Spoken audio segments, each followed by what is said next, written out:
They don't need a prison if your mind builds one for them. That's the end game. Not chains or cages, but beliefs so deeply embedded you stop noticing the bars. Thoughts implanted through suggestion. Fear, repetition it till you no longer need. To be controlled, you control yourself. You censor yourself. You accept your own enslavement and call it freedom. This is the final level of manipulation. When the system doesn't have to force compliance because the people volunteer to surrender. They believe it's for the greater good, for security, for peace. But it's not peace they're giving you. It's silence. Silence of thought. Silence of resistance. Silence of identity, and the architects of this silence. They aren't governments. They're not elected leaders. They're the invisible billionaires behind the platforms you use, the media you consume, the devices you carry, and the beliefs you've been taught to hold dear. You've never voted for them. You've never seen their true face. But they have. More power over your life than any president, any parliament, any law, because they own the mirror you look into when you seek the truth. And that mirror, it's cracked. Deliberately, strategically, so you only ever see a version of yourself that fits into their design. You're never fully satisfied, never fully confident. Always reaching, always comparing, always buying, always obeying. That's not a bug. That's the point.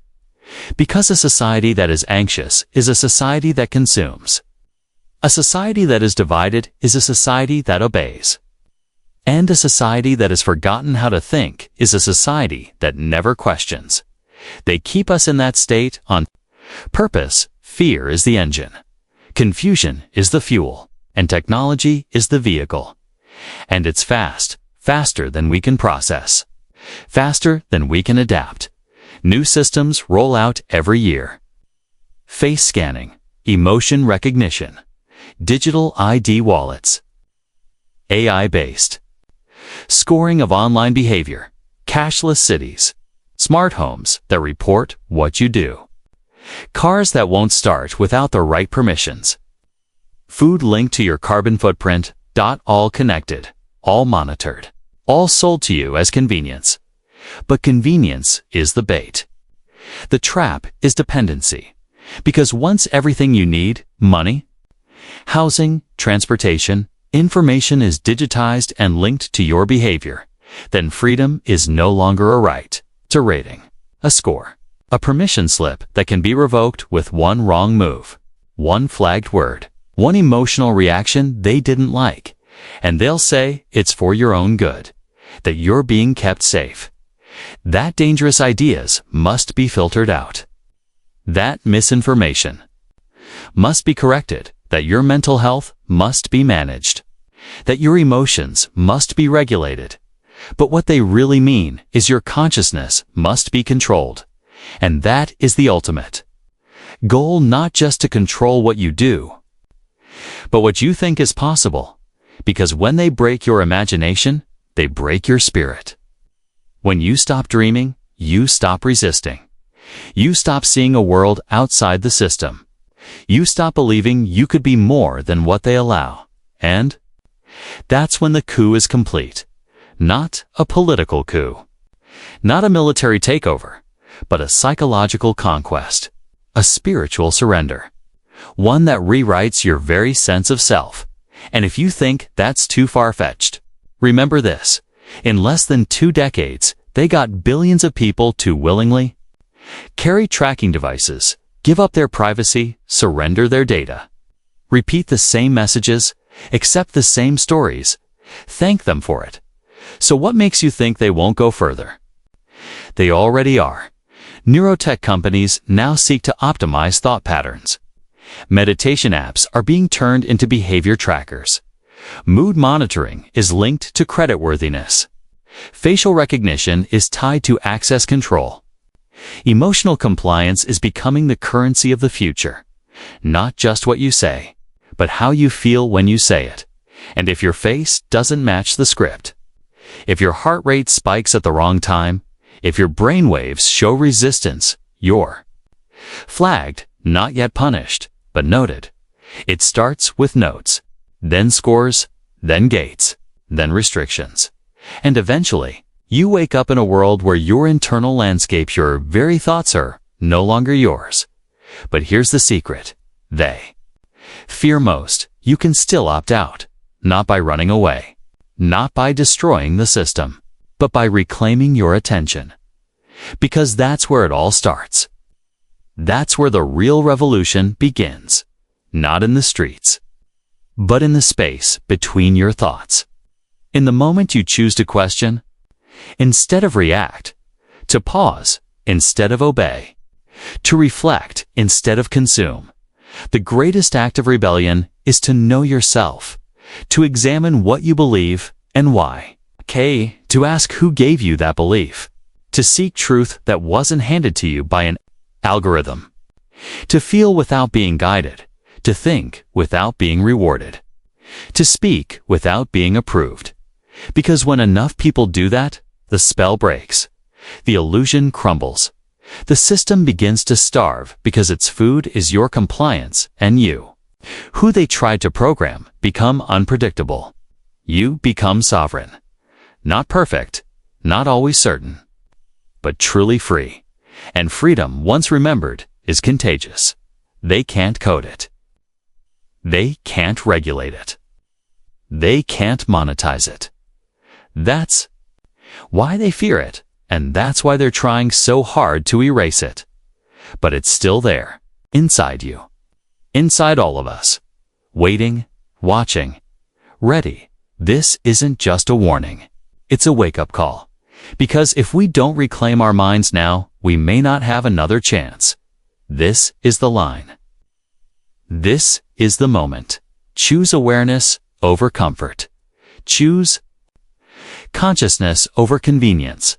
Choose freedom before it forgets your name. They say it's for your health, for your convenience, for your evolution. But when billionaires fund brain chip implants, emotion reading algorithms, and mood tracking devices, it's not about helping you, it's about mapping you. Because once they map your mind, they can reshape it. Once they understand how you think, they can bend your choices, your beliefs, your desires to serve their goals. This isn't science fiction anymore. It's happening now, right under our noses, Elon. Musk's Neuralink is already testing chips designed to connect the human brain directly to a machine. They say it's to help people with paralysis. But even Musk admits the long-term goal: digital telepathy, instant communication, direct thought exchange. A world where your brain can upload and download ideas without speech, without typing, without filters. Sounds amazing. Until you ask, who controls the interface? Because the moment your mind plugs into the network, it's no longer private.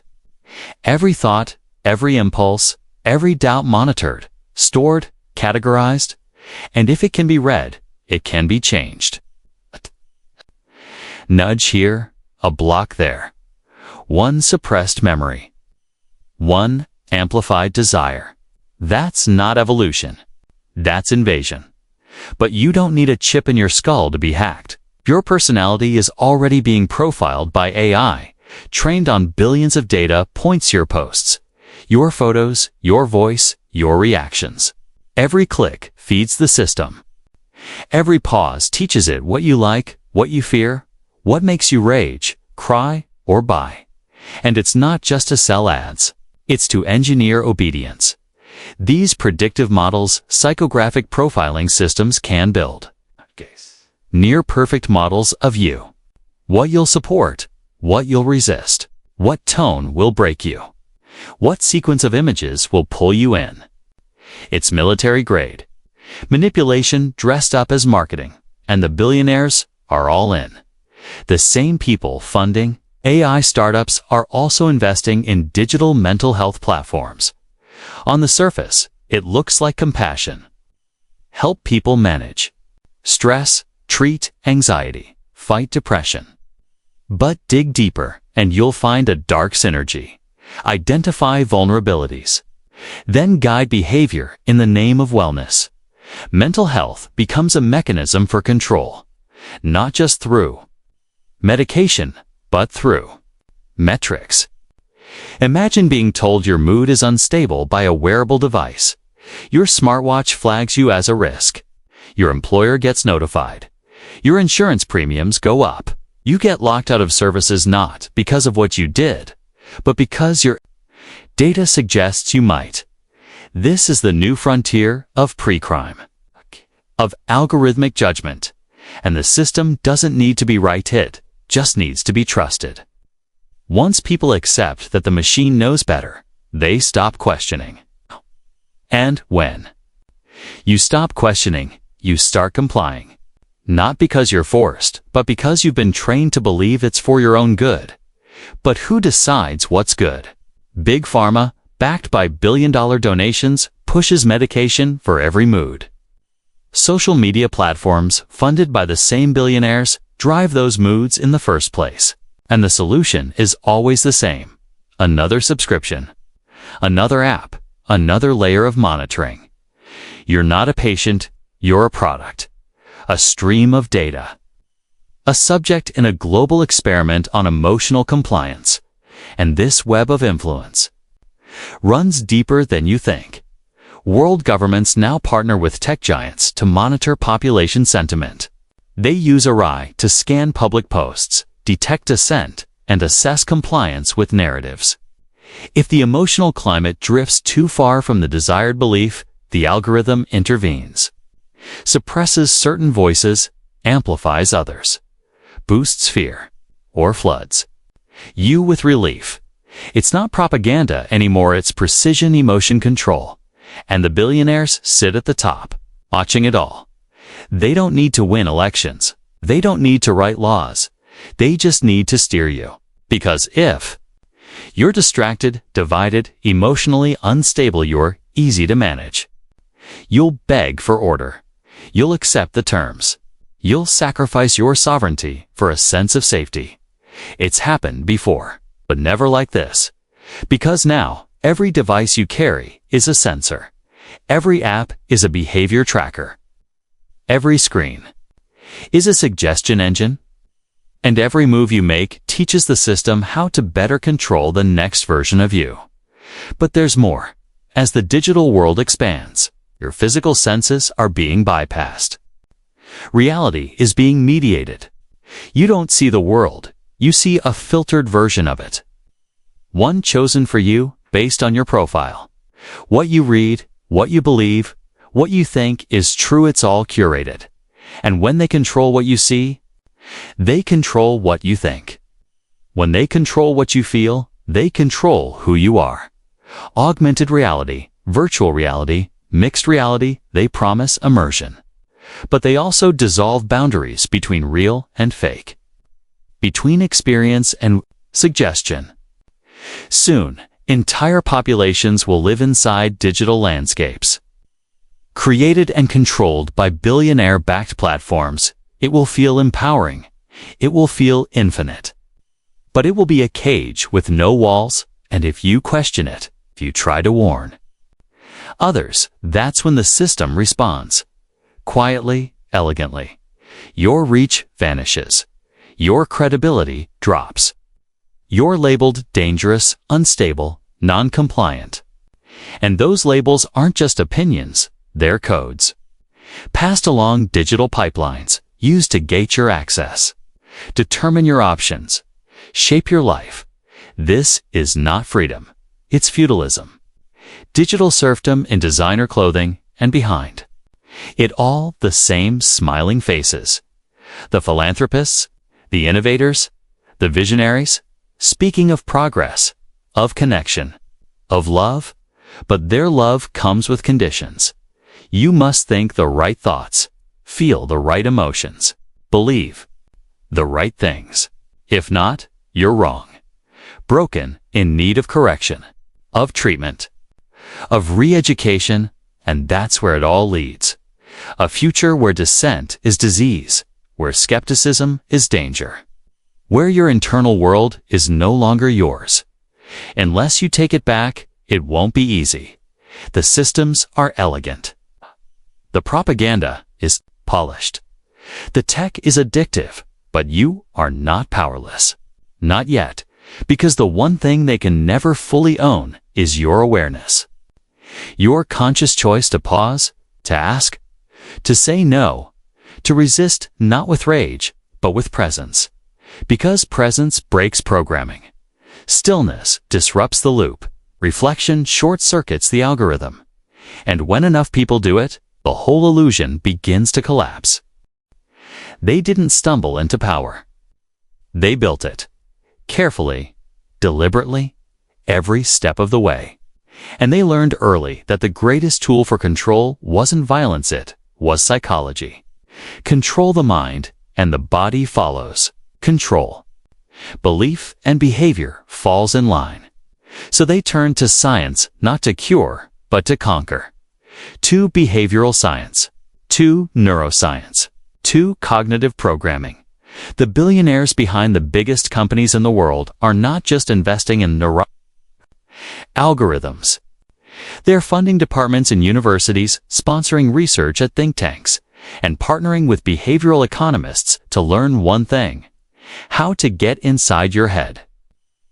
Not with force, but with friction, or rather, the removal of it. Because the best manipulation is the kind you don't even notice. They don't want to fight you. They want you to surrender willingly. So they engineer systems that feel good, that feel easy, and most of all, that feel normal. You think you're choosing? But every path you take has already been mapped.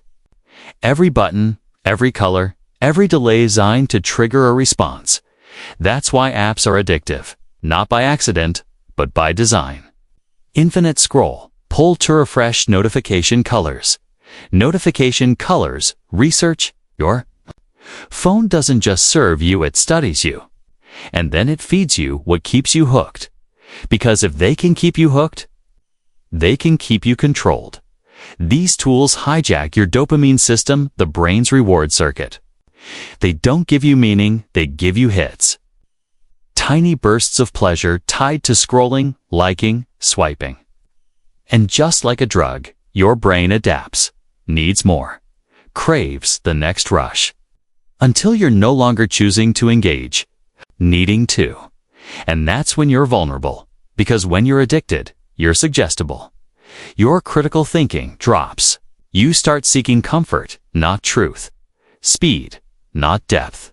Approval, not integrity. You want to feel good, not be. Right? And they know this. That's when they feed you their version of the world, and you accept it. These systems reward compliance. They punish dissent. If you question the narrative, your reach drops. If you repeat the script, your likes rise. Slowly, you begin to self-censor, not out of fear, but out of habit. Not because you're being silenced, but because you've learned what's safe to say, and that's the scariest part of all. They've built a world where obedience feels natural, where fear wears a friendly face, where surveillance is called safety, and censorship is branded as compassion. And it doesn't stop with tech. This psychological control is expanding into medicine, into education, into law. Behavioral nudging, once confined to marketing, is now public policy. Governments, advised by billionaire-funded think tanks, use the same manipulation tactics to shape public opinion, drive compliance, and suppress resistance. They don't force you to obey. They make you feel like you chose it. They use fear, not reason, crisis, not conversation. A problem appears, and the solution is always the same: more control, more surveillance, less freedom. And because you're scared, you comply. Because that's what fear does.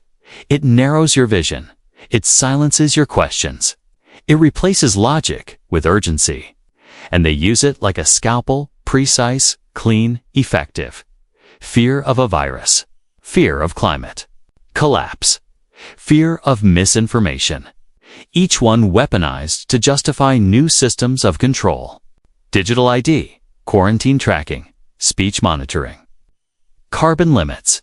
It doesn't matter what the crisis is. The outcome is always the same. You lose autonomy. And they gain power. And they call it progress. Nowhere is this more visible than in education. Children aren't being taught to think, they're being programmed to feel the right way. Not to question, but to repeat. To absorb the values chosen by unelected elites. The Billionaire class funds educational content, textbooks, testing platforms. They influence the values embedded in curriculum. They shape the ideas that shape young minds. And these young minds are now raised in a world where attention is currency. Where identity is performance. Where truth is defined by what gets shared, not what's real. Even healthcare has been absorbed into this structure. Behavioral data determines treatment. Algorithms suggest diagnoses. Emotion sensing wearables.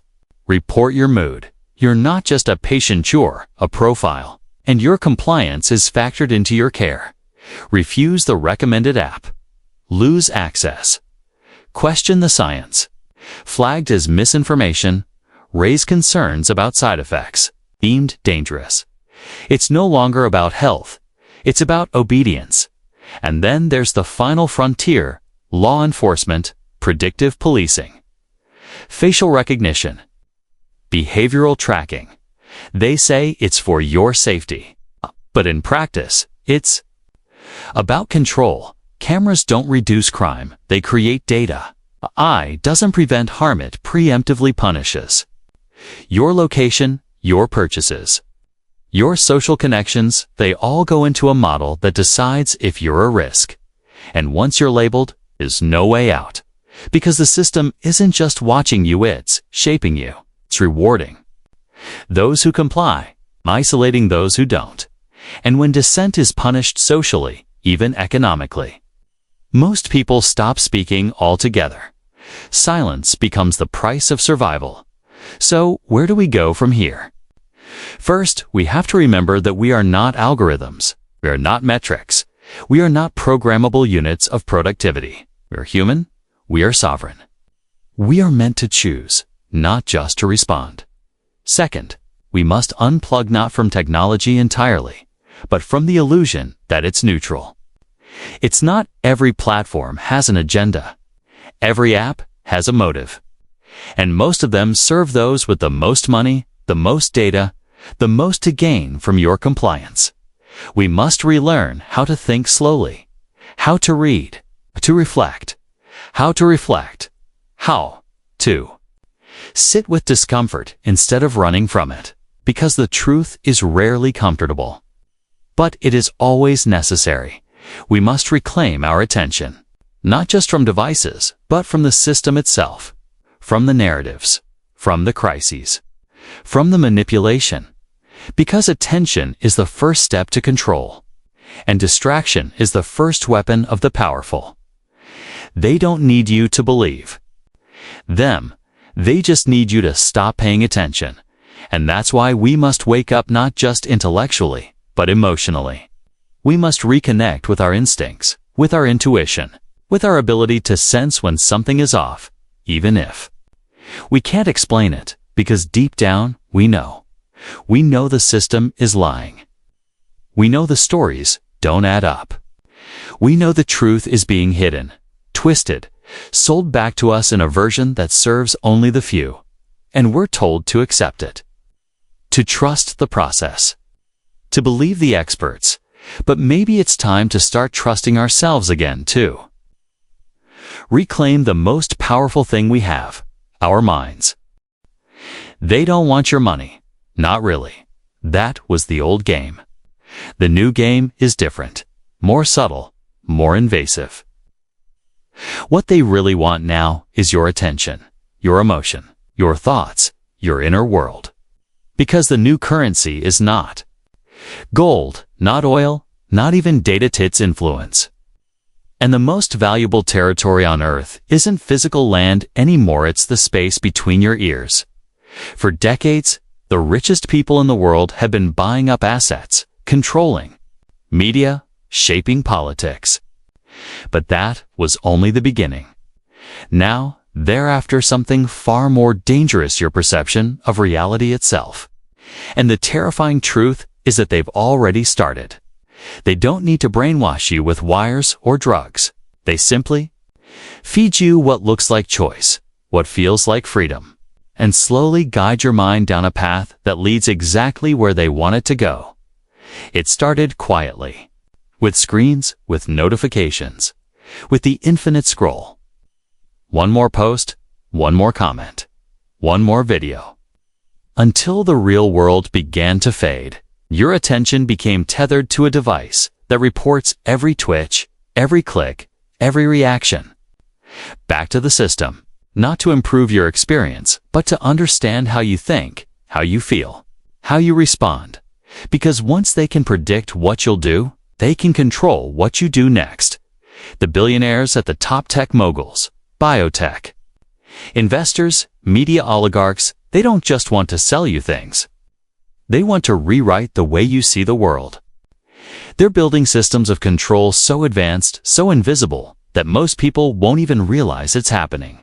Not until it's too late. Think about this. Every major platform you use is owned by a handful of corporations, and every one of those corporations is either owned by, funded by, or directly linked to billionaires with agendas. These aren't just businesses, they're belief engines.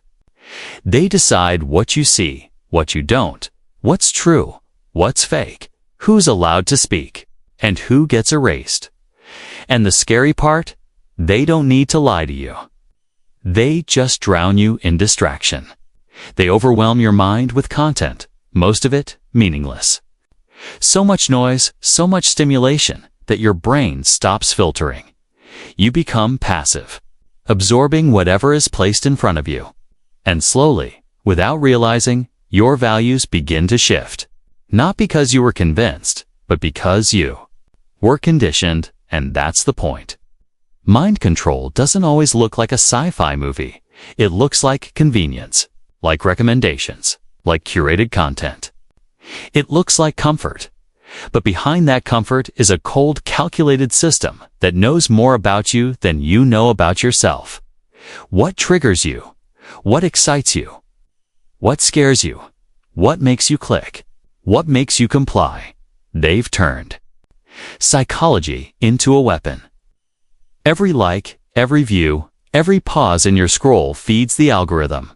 And that algorithm doesn't just reflect you, it amplifies certain thoughts, suppresses others. It creates a feedback loop where your beliefs are hardened, your attention narrowed, your mind polarized.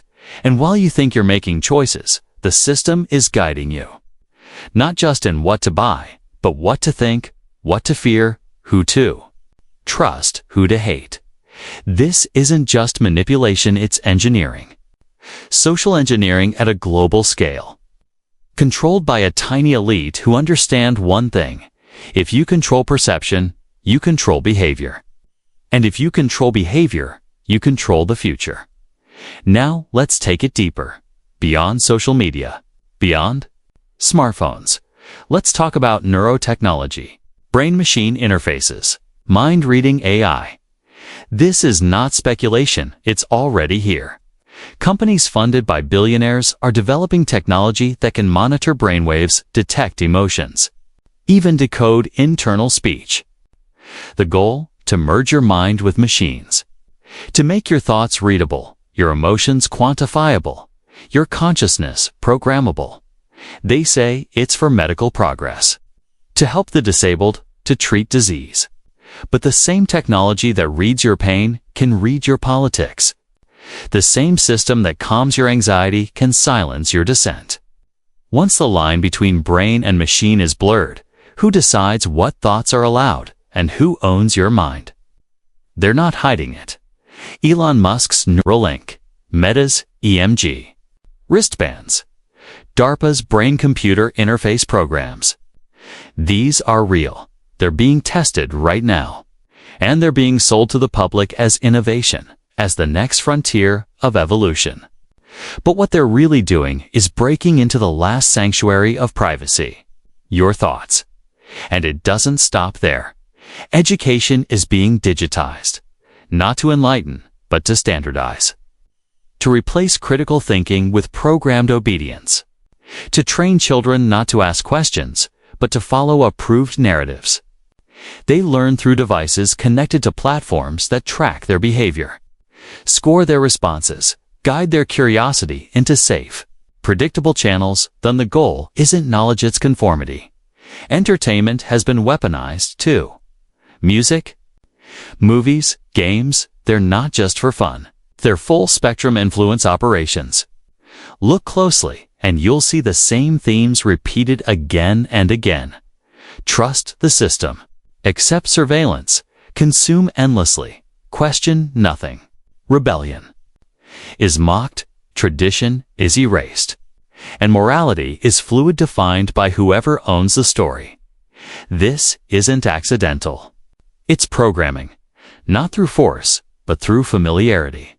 You laugh, you cry, you cheer, your mind shifts. Not because you were told what to think, but because the story made you feel it. That's the power of narrative. And billionaires own the narrative. They own the news. They own the studios. They own the streaming platforms. And through these, they own the stories that shape your beliefs.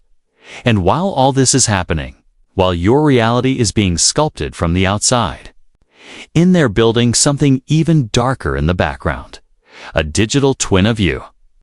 A full simulation based on your data, your habits, your preferences, your online footprint, your biometric signatures. Everything about you modeled and monitored in real time by artificial intelligence. So they can predict not just what you'll do, but what you might do. And that's when control becomes pre-crime. Already. Governments and corporations are working together to assign risk scores to citizens, based on behavior, on speech, on emotion. And in the future, those scores may determine what you're allowed to do, where you can go, what services you can access.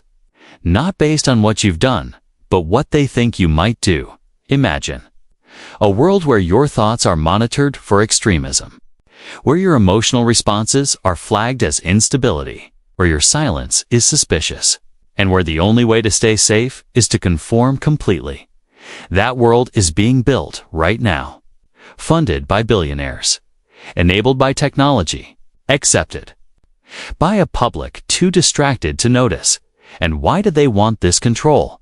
Not just to sell ads, not just to protect power, but to reshape humanity itself, to create a society that is perfectly predictable, where resistance is impossible, where every person is optimized for obedience, and where freedom becomes a relic of the past. This is the future they are designing, not with guns, but with guidance, not with cages, but with code. And if we don't wake up soon, we may not even remember what freedom felt like.